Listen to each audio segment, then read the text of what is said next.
अनुभवी आंखें सच दिखाते हैं, छुपाते नहीं। जय हिंद दोस्तों, आप देख रहे हैं अनुभवी आंखें और मैं हूं आपके साथ संतोष गुप्ता। करेंगे देश की बात सच के साथ। दोस्तों, एक बार फिर से लाइव आकर आपसे बात करने की इच्छा हुई। इच्छा क्यों ना हो, आखिर पूरे देश में बेटी पढ़ाओ और बेटी बचाओ का नारा दिया जाता है, लेकिन क्या इस नारे का सार्थकता है? हम राजधानी दिल्ली की बात कर रहे हैं। अभी बीते दिनों ही राजधानी के कंझावला में नववर्ष पर पार्टी मनाने, खुशियां मनाने और इन सब के बीच गम की खबर ने हमें झकझोर दिया। एक बेटी को कार सवारों ने टक्कर मारी। 2 लड़की थी, एक घायल हुई और वो भाग खड़ी हुई। जो दूसरी थी वो कार के नीचे आके फंस गई। निर्ममता और दरिंदगी देखिए कि वो लगभग 13 किलोमीटर तक कार के साथ घसीटती रही और कार चालक को यह एहसास भी रहा कि गाड़ी में कुछ फंस गया है और गाड़ी की स्पीड भी ज्यादा नहीं थी। महज 20 किलोमीटर के आसपास की स्पीड पर गाड़ी चल रही थी और 13 किलोमीटर तक उस लड़की को घसीटते हुए न जाने उनके चिथड़े उड़ा दिए गए। नग्न अवस्था में 13 किलोमीटर दूर जाकर उनका शव बरामद हुआ। आपको इस कहानी में कुछ नयापन नहीं दिखेगा, सिर्फ इतना ही कि एक कार से टक्कर हुई, एक्सीडेंट हुआ और संजोग से लड़की कार के नीचे फंस गई। 13 किलोमीटर तक वह घसीटती हुई गई, चिथड़े उड़े उनके और हम सब निर्मम होते रहे। नहीं सहेंगे, नहीं सहेंगे। न्याय दो, न्याय दो। हाय हाय हाय हाय हाय हाय। मैं बड़े दुर्भाग्य के साथ ये कहना पड़ेगा कि जिस देश को हम भारत माता कहते हैं, एक स्त्री रूप में उसकी पूजा करते हैं और उस पर हम सम्मान करते हैं अपनी भारत माता के नाम से, उसी देश में महिलाओं के साथ इतना अत्याचार, इतनी महिलाओं की दुर्दशा, ऐसी ऐसी दुर्घटनाएं, शर्म आती है कहने के लिए कि ये जो हमारी महिलाएं हैं वो इस देश की निवासी हैं जिसका नाम भारत माता है। भारत माता का नाम बिल्कुल जो है इन्होंने मिट्टी में मिला दिया है। ऐसी दुर्घटनाएं जो हो रही हैं महिलाओं के खिलाफ, हमारी चाहे दिल्ली सरकार है या भारत सरकार है, सभी महिलाओं के लिए बड़ी बड़ी योजनाएं लाती हैं, उनकी सुरक्षा के लिए नई नई चीज़ें आती हैं, लेकिन आपके सामने है ये चीज़ें। जब दुर्घटनाएं ऐसी होती हैं तो हमें दिखता है कि सच्चाई कहाँ तक जो है वो सच है और धरातल पर कितनी सच्चाई है इन योजनाओं में।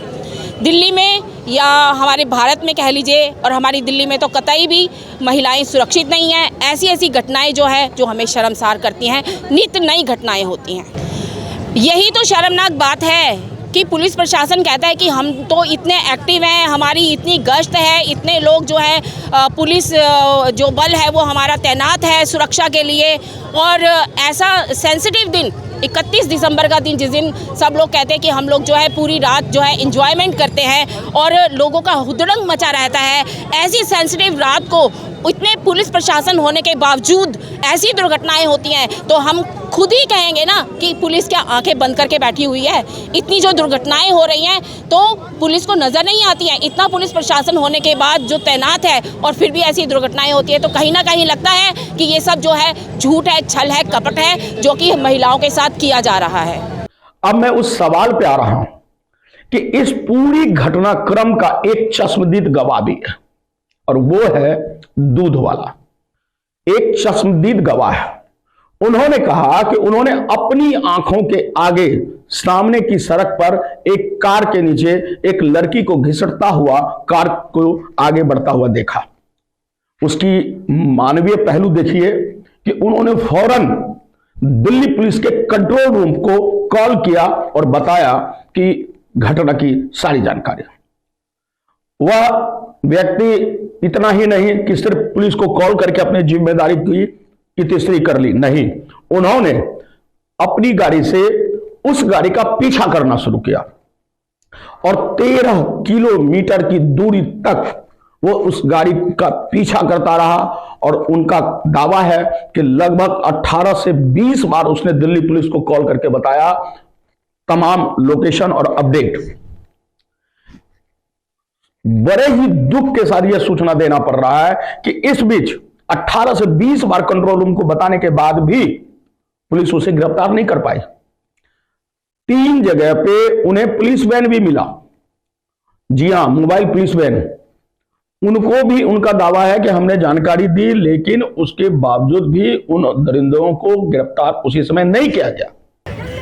हाय हाय हाय हाय नहीं सहेंगे नहीं सहेंगे, फांसी दो फांसी दो फांसी दो फांसी दो फांसी दो। देखिए, सुल्तानपुरी की व्यवस्था की बात करें या दिल्ली की व्यवस्था की बात करें, क्योंकि दिल्ली एक राजधानी है और राजधानी में इस तरह की घटना घटती है तो समझिए कि कहीं ना कहीं बहुत बड़ा दुर्भाग्यपूर्ण है और बहुत ही शर्मनाक है। क्योंकि दिल्ली राजधानी है और वो सुरक्षित नहीं है। दिल्ली की माताएं बहनें, दिल्ली की बेटियां सुरक्षित नहीं हैं। हम कहीं ना कहीं ये नारे लगा रहे हैं कि बेटी बचाओ बेटी पढ़ाओ, ना बेटी यहाँ पढ़ रही है और ना बेटी यहाँ बच रही है।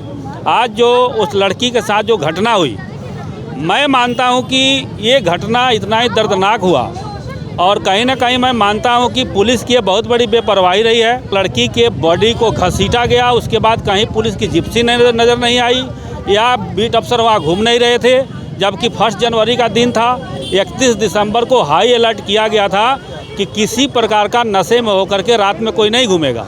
उसके बावजूद भी खुले में लोगों ने घूमा, फुल गुंडागर्दी की गई, लड़कियों के साथ पता नहीं उसके साथ रेप किया गया, उसके साथ कैसे कैसे घटनाएं की गई। ये पुलिस को क्या बेपरवाही नहीं है तो क्या है? और सारा का सारा जिम्मेवार पुलिस है जी, सारा का सारा प्रशासन है और कहीं ना कहीं प्रशासन इससे बहुत बड़ा शर्मिंदगी में है और दिल्ली के लोग शर्मिंदगी में है कि दिल्ली राजधानी में इस तरह की घटनाएं होती है। तो मैं कहता हूं कि ये बहुत दुर्भाग्यपूर्ण है और इसके लिए मीडिया के माध्यम से मैं बताऊंगा कि पूरे दिल्ली के लोगों को इस लड़ाई को बड़े स्तर पर लड़ना चाहिए, इस देश के नेताओं को लड़ना चाहिए, दिल्ली के नेताओं को लड़ना चाहिए और हम लोग बिल्कुल उसके साथ हैं और हम इस लड़ाई को लड़ते रहेंगे। और वे दरिंदे अपने दोस्त से कार मांग कर लाए थे, उस दोस्त को जाके कार सौंप देते हैं। इतना बताते हैं कि एक्सीडेंट कितनी भयावह थी, ये बात उनको नहीं बताया गया। 5 बंदे थे, 5ों ने शराब पी रखी थी। बताया जा रहा है कि लगभग 2.5-3 बोतल शराब उन लोगों ने पिया था। मुरथल गए थे, मुरथल में खाना नहीं मिला। वापसी में नागलोई स्टैंड पे उन्होंने पीरागढ़ी नागलोई के पास उन्होंने खाना भी खाया है और उसके बाद वह कार से दारू के नशे में इस तरह की दुर्घटना कर बैठता है। पूरी कहानी में सिर्फ इतनी ही बात सामने आ रही है कि 18 से 20 बार पुलिस को कॉल करने के बावजूद पुलिस सक्रिय क्यों नहीं हुई। रास्ते में पुलिस वैन को जानकारी देने के बाद भी पुलिस सक्रिय क्यों नहीं हुई। क्या रात में हमारी बेटियां सुरक्षित नहीं है? क्या सिर्फ पुरुषों को सड़क पर चलने का अधिकार है? जरा सोचिए, राजधानी दिल्ली जैसे महापौष इलाके में हम रहते हैं, राजधानी में रहते हैं। एनसीआर और राजधानी एक बड़ा नगरी जो पूरे देश को संदेश देती है और यहाँ की दिल्ली पुलिस सदैव आपके लिए इस नारे के साथ। कहां गया वो नारा, कहां गए वो स्लोगन, कहां गई आपकी विचारधारा? फांसी दो फांसी दो फांसी दो, नहीं सहेंगे नहीं सहेंगे नहीं सहेंगे, बिटिया को न्याय दो न्याय दो न्याय दो, बिटिया को न्याय दो न्याय दो न्याय दो। मैं तो पहले ही कह रही हूँ, इसमें जितने भी ये जो सरकारों के ठेकेदार हैं, चाहे दिल्ली सरकार है और चाहे केंद्र सरकार है, सभी की जो है मिली भगत है। अगर उधर से ही ऊपर से ही अगर इतने कानून, ऐसे सख्त कानून बन जाए कि कोई भी अगर दुर्घटना होती है या कोई भी ऐसा अपराधी है जो इस तरह की घटना को अंजाम देता है, उसके साथ अगर सख्ती बरती जाएगी तो कोई भी माई का लाल नहीं है जो महिलाओं की ओर टेढ़ी निगाह से देख सके। देखिए, बीजेपी की सरकार और सरकारों की बात हम आपको नहीं करेंगे, क्योंकि सरकारों को किसी मिनिस्टर को जिम्मा नहीं दिया गया, ठेका नहीं दिया गया कि सुरक्षा व्यवस्था वो कायम रखेगा। वो वहाँ का मान लो कमिश्नर नहीं है। हम ये कहते हैं कि जो कमिश्नर और पुलिस है, पुलिस को जिम्मेवारी दी गई है कि जो भी घटनाएं होगी, जो भी अवैध काम होगा, इस तरह की घटना होगी, उस पर पुलिस रोकथाम करेगी। लेकिन पुलिस कहाँ सोती रहती है? आज मान लीजिए कि थाने के ऊपर हमें लगता है कि 500 पुलिस खड़ी है। किसके लिए खड़ी है? कि जो पब्लिक आए उसका विरोध करने के लिए उसको रोका जाए। ये तो अगर वहाँ पे 10 पुलिस भी होगी, 5 पुलिस होती, 1 पुलिस वर्दी में खड़ा होता तो शायद मुझे लगता है कि ये घटना नहीं होती और बचाया जा सकता था। मेरा सवाल ये है कि बड़ा दर्दनाक हादसा हुआ है। मेरी भी बच्ची है 20-22 साल की, हमें भी रात को भेजते हुए डर लगता है, क्योंकि वो भी जॉब करती है। तो इतना दर्दनाक हादसा हम लोग जब सुबह हमने कल शाम को देखा तो बड़ी तकलीफ़ हुई। तो फिर मैंने भी सोचा कि यहाँ पे आके जाया जाए। तो सुबह टीवी पे देख रहे हैं, एक पार्टी एलजी साहब का रिज़ाइन मांग रही है, एक पार्टी दूसरी का मांग रही है। रिज़ाइन किसी ने करना नहीं है। तो इसमें जो पुलिस की लापरवाही दिख रही है तो दिख ही रही है, चलो कोई बात नहीं।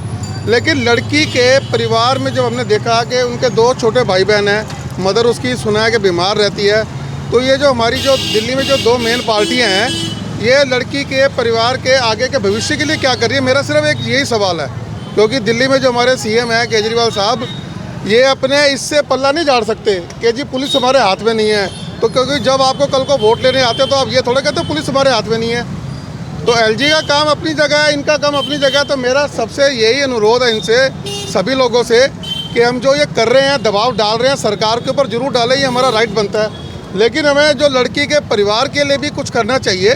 तो उसके लिए मेरी सीएम साहब से हाथ जोड़ के अनुरोध है कि लड़की के जो भाई हैं, उसके छोटे छोटे बच्चे, लड़की तो वापस हम ला नहीं सकते, जो उसके छोटे छोटे बहन भाई हैं, जो उसकी मदर है जैसे बीमार रहती है, उनके आगे के फ्यूचर के लिए पढ़ाई का, खाने पीने का कोई ना कोई प्रबंध जरूर किया जाए। यही मेरी प्रार्थना है केजरीवाल जी से। और भी कोई करना चाहे तो करे। धन्यवाद। जय हिंद जी। गृह मंत्री अमित शाह और गवर्नर महोदय इस पर कार्रवाई के लिए सख्त हो चुके हैं। लेकिन क्या जब हादसे इस भयावहता के साथ गुजर जाए और उसके बाद दिल्ली पुलिस जागेगी? जब इस तरह की निर्दमता, निर्दयता, जितने भी शब्द कहे जाए वो कम पड़ जाते हैं। घटना घट जाएगी तब पुलिस जागेगी। एक बड़े चैनल ने स्टिंग ऑपरेशन किया, अपनी लड़कियों को रात के 12 बजे, 1 बजे, 2 बजे, 2:30 बजे, 3 बजे, 3:30 बजे दिल्ली के सड़कों पर उतार दिया। हर कोई मदद के लिए आगे आया, लेकिन उसकी मकसद सिर्फ देह व्यवहार, जिस्म फरोशी थी, हवस था। क्यों? पूरी तरह यह फेल हो गया। रियलिटी चेक में यही सामने आया कि रात में मदद के लिए हाथ बढ़ाने वाले वे सब हवसी हैं। हम सब इसलिए कह रहे हैं कि लगभग सब 1%, 2% या 5% लोग उसमें ऐसे भी हो सकते हैं जो सही मायने में मददगार हो। लेकिन मददगार के नाम पर हवस की और इस दरिंदगी की हद को पार करने वाले लोग ज्यादा है। आज दिल्ली पुलिस हो या भारत की कोई भी पुलिस, कर्तव्य के प्रति उन्हें बेहद सक्रिय और चौकन्ना होगा। जब तक वे सक्रिय और चौकन्ना नहीं रहेंगे तब तक इस तरह की घटना होती रहेगी। कोई ना कोई निर्भया कांड भी होगा और कोई ना कोई अंजलि इस तरह सड़कों पर चित्रे होकर अपना दम भी तोड़ेगी। आज के लिए हम इतना ही आपके सामने रख रहे हैं। जरा आप दर्शक हैं, खुद सोचिए, खुद विचारिए और हमारी कानून व्यवस्था और इस कानून व्यवस्था के रखवालों को किस तरह चौकन्ने होने होंगे, यह बेहद सोचने की विषय है, जानने और समझने की विषय है। तो जय हिंद दोस्तों, आज के लिए इतना ही। बने रहिए हमारे साथ और देखते रहिए अनुभवी आंखें, दिखाते हैं सच, छुपाते नहीं। तो आज के लिए इतना ही। हमारे साथ बने रहिए और खुद को रखें अपडेट। तो देखते रहें अनुभवी आंखें न्यूज। और हाँ, पढ़िए भी अनुभवी आंखें अखबार। हमारे वॉलंटियर सदस्य बनिए और आधार कार्ड, वोटर कार्ड की फोटो कॉपी भेजते हुए हमें इस नंबर पर कॉल कीजिए 8826227802। लाइक और सब्सक्राइब करना ना भूलें दोस्तों।